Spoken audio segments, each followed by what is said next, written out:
Assalamualaikum warahmatullahi wabarakatuh. Waalaikumsalam warahmatullahi wabarakatuh. Alhamdulillahirabbil alamin. Sebelumnya terima kasih kepada Bapak Dr. Zul Afdal, SPD MPD, selaku dosen pengampu pada mata kuliah Ekonomi Internasional. Selanjutnya terima kasih kepada rekan kelompok saya. Baiklah, pada kesempatan kali ini kami akan mempresentasikan siklus tugas proyek kami mengenai kebijakan ekonomi internasional.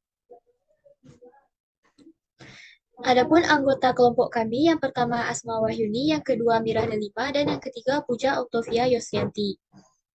Baiklah, untuk penyampaian materi yang pertama akan disampaikan oleh Mirah Delima. Kepada Mirah dipersilakan. Terima kasih kepada moderator. Di sini saya akan menyampaikan mengenai pengertian dan tujuan kebijakan ekonomi internasional. Kebijakan ekonomi internasional adalah serangkaian kebijakan atau tindakan yang diambil oleh pemerintah suatu negara yang mempengaruhi hubungan ekonomi antar negara, baik secara langsung maupun tidak langsung. Tujuan utamanya yaitu untuk meningkatkan kemakmuran masyarakat di suatu negara melalui kegiatan perdagangan, investasi, dan kegiatan ekonomi lainnya. Selain itu, untuk meningkatkan kesejahteraan ekonomi dalam negeri, stabilitas keuangan, dan daya saing di pasar global.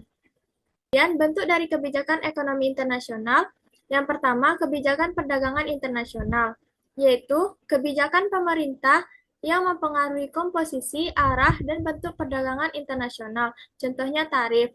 Tarif adalah hambatan perdagangan yang paling transparan dan secara tradisional digunakan sebagai penerimaan pemerintah. Jenisnya ada dua, tarif impor dan tarif ekspor. Kemudian kuota impor, yaitu pembatasan jumlah barang yang boleh diimpor ke suatu negara. Yang ketiga, subsidi kredit ekspor, yaitu subsidi yang diberikan dalam bentuk pinjaman untuk membantu eksportir.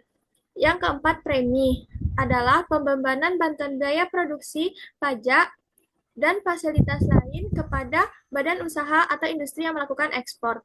Yang kedua, kebijakan pembayaran internasional, yaitu tindakan pemerintah terhadap rekening modal dalam neraca pembayaran internasional. Yang ketiga, kebijakan bantuan luar negeri, yaitu kebijakan berupa memberikan bantuan berupa hibah, pinjaman, rehabilitasi, pembangunan, atau bantuan militer kepada negara lain. Sekian materi yang dapat saya sampaikan, saya kembalikan kepada moderator. Terima kasih kepada Mirah Delima. Untuk materi selanjutnya yang akan saya sampaikan sendiri, yaitu mengenai siklus 1. Untuk tema yang kami pilih yaitu mengenai kebijakan ekonomi internasional. Alasan kami mengangkat tema ini yaitu karena tema ini mempengaruhi perdagangan, investasi, dan kesejahteraan negara, menjaga stabilitas dan keadilan perdagangan global, lalu mencegah praktik tidak adil seperti kartel dan diskriminasi harga. Adapun manfaat dari kebijakan ekonomi internasional itu sangat efektif, yaitu melindungi konsumen dan mendorong pertumbuhan berkelanjutan, dan mencegah konflik ekonomi dan memperkuat kerjasama global. Jadi, dengan adanya kebijakan ekonomi internasional ini, sangat penting untuk merancang strategi dalam menjaga stabilitas ekonomi negara. Siklus 2 mengenai kasus. Pada 1 Februari 2025, Trump mengumumkan pengenaan tarif tambahan sebesar 10% terhadap barang impor dari Tiongkok, serta tarif 25% untuk produk dari Meksiko dan Kanada.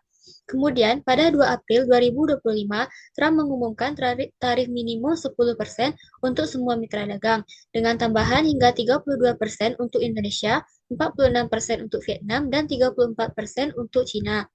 Kebijakan tarif yang diterapkan oleh Trump berpotensi memicu perang dagang global karena mendorong negara mitra dagang untuk membalas dengan kebijakan serupa, sehingga meningkatkan tensi dan ketidakpastian dalam perdagangan internasional.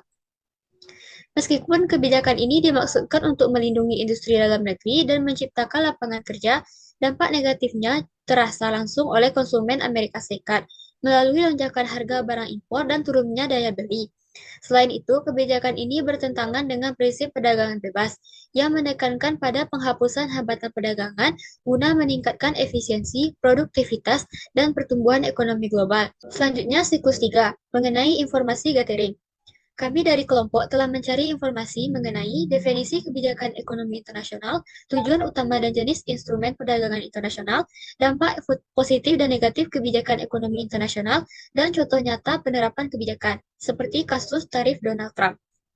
Baik, sekian materi yang dapat saya sampaikan. Untuk materi selanjutnya akan dijelaskan oleh Puja Oktovia Yosrianti. Kepada Puja, dipersilahkan. Terima kasih kepada moderator.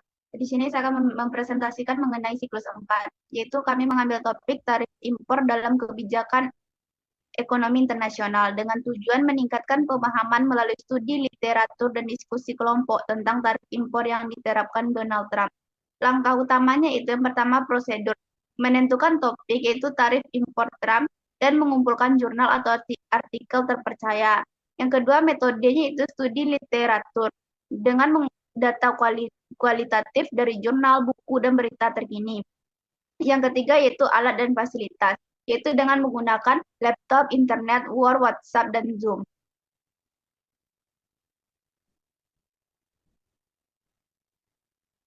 Untuk siklus 5-nya kami mengambil judul artikel yaitu responsivitas pemerintah Indonesia terhadap kebijakan tarif Trump sebagai kebijakan ekonomi internasional dengan rumusan masalah. Yang pertama, apa isi dan tujuan utama kebijakan tarif oleh Presiden Donald Trump.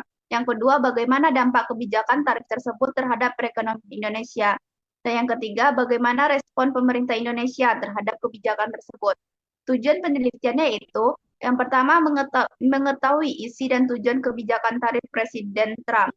Yang kedua, memahami dampak kebijakan tersebut terhadap ekonomi Indonesia. Dan yang ketiga, mengetahui respon atau strategi pemerintah Indonesia terhadap kebijakan tarif itu. Metode penelitian, jenis penelitiannya itu kualitatif deskriptif, itu untuk menggambarkan respon Indonesia terhadap kebijakan tarif Amerika Serikat. Dan yang kedua itu metode pengumpulan data, yaitu kajian literatur melalui jurnal, artikel ilmiah, laporan berita, dan penelitian relevan. Untuk teknik analisisnya itu analisis deskriptif, yaitu menginterpretasikan literatur dalam bentuk narasi, bukan angka. Dan untuk ruang lingkup kajiannya, itu berfokus pada kebijakan tarif Amerika Serikat di era Donald Trump dan dampaknya terhadap hubungan dagang Amerika Serikat, terutama respon pemerintah Indonesia dalam bentuk kebijakan, pernyataan resmi, dan strategi negosiasi. Sekian dari saya kembalikan kepada moderator. Terima kasih. Baiklah, selanjutnya kami akan mempresentasikan artikel dengan judul Responsivitas Pemerintah Indonesia terhadap Kebijakan Tarif Trump sebagai Kebijakan Ekonomi Internasional. Untuk materi yang pertama akan disampaikan oleh Mirah Delima. Kepada Mirah dipersilahkan. Terima kasih kepada moderator. Di sini saya akan menyampaikan mengenai pendahuluan atau latar belakang dari artikel, yaitu di mana ekonomi internasional membahas hubungan antar negara dalam perdagangan, moneter, dan pergerakan modal yang diatur melalui kebijakan ekonomi internasional. Salah satu contoh kebijakan ekonomi internasional yaitu kebijakan tarif, seperti tarif impor yang digunakan untuk proteksi industri dalam negeri.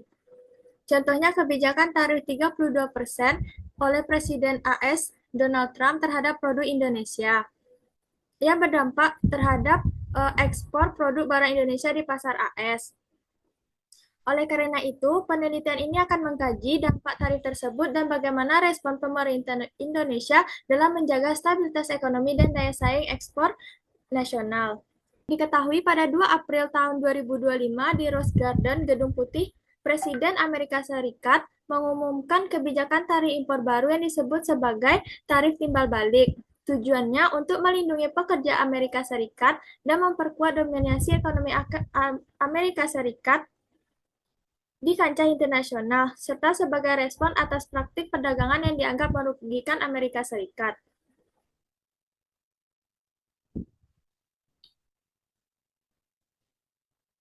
Kebijakan ini diterapkan melalui 2 tahapan, yaitu tahap pertama dilakukan pada 5 April 2025 dengan tarif dasar 10% untuk semua barang impor, kecuali Kanada dan Meksiko yang patuh terhadap perjanjian USMSA.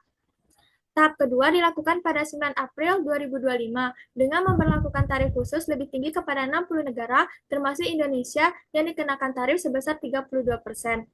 Baiklah, sekian penyampaian pembahasan artikel dari saya kembalikan kepada moderator. Terima kasih kepada Mira Delima. Untuk penjelasan selanjutnya akan dilanjutkan oleh Puja Octavia Yosrianti. Kepada Puja dipersilahkan. Terima kasih kepada moderator. Di sini saya akan mempresentasikan untuk yang selanjutnya, yaitu dampak tarif terhadap industri padat karya Indonesia. Tarif ini berdampak besar pada produk padat karya seperti pakaian, mebel, dan furnitur. Selama 2020 sampai 2024, lebih dari 50% ekspor produk tersebut ditujukan ke Amerika Serikat. Tarif 32% menyebabkan harga produk menjadi mahal dan daya saing menurun, bahkan dapat menyebabkan PHK massal di sektor tekstil dan furnitur yang mempekerjakan jutaan tenaga kerja. Selanjutnya itu pengaruh terhadap sektor perikanan. Dampak signifikan juga dirasakan oleh sektor perikanan Indonesia, terutama udang dan tuna, yang 31,97% ekspornya pada 2024 ditujukan ke Amerika Serikat. Tarif tinggi diperkirakan menurunkan volume ekspor 20-30% dalam 6-12 bulan, menyebabkan pembatalan kontrak, penurunan produksi, hingga PHK.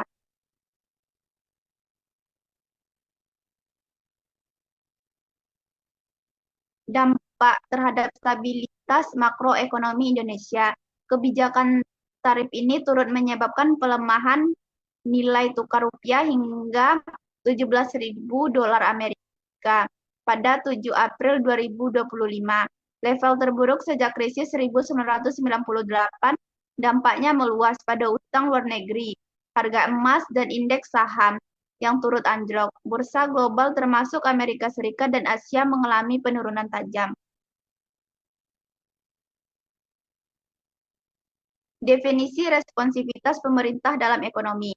Responsivitas ini didefinisikan sebagai kemampuan pemerintah atau organisasi dalam menanggapi kebutuhan masyarakat terhadap perubahan atau permasalahan. Dalam konteks ekonomi, ini berarti adaptasi terhadap kebijakan atau peristiwa yang memengaruhi perekonomian. Respon awal pemerintah Indonesia terhadap kebijakan tarif. Pemerintah Indonesia melalui Kementerian Luar Negeri menyatakan akan segera menghitung dampak tarif tersebut terhadap sektor-sektor domestik dan ekonomi nasional secara menyeluruh. Negosiasi dagang tingkat tinggi antara Indonesia dan Amerika Serikat.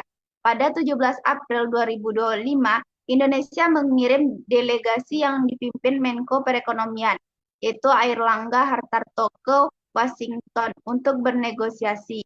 Kedua negara sepakat melakukan perundingan bilateral selama 60 hari dan menyusun proposal kerjasama ekonomi sebagai langkah meredakan ketegangan dagang.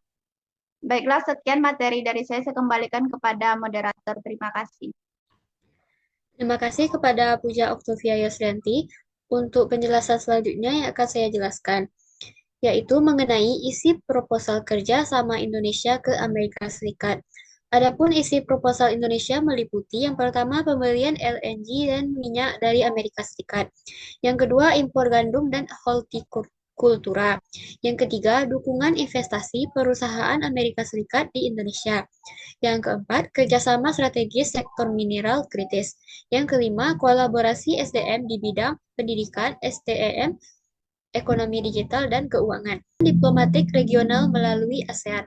Indonesia berdiskusi dengan Malaysia sebagai ketua ASEAN untuk merumuskan langkah kolektif menghadapi tarif Amerika Serikat terhadap 10 negara ASEAN.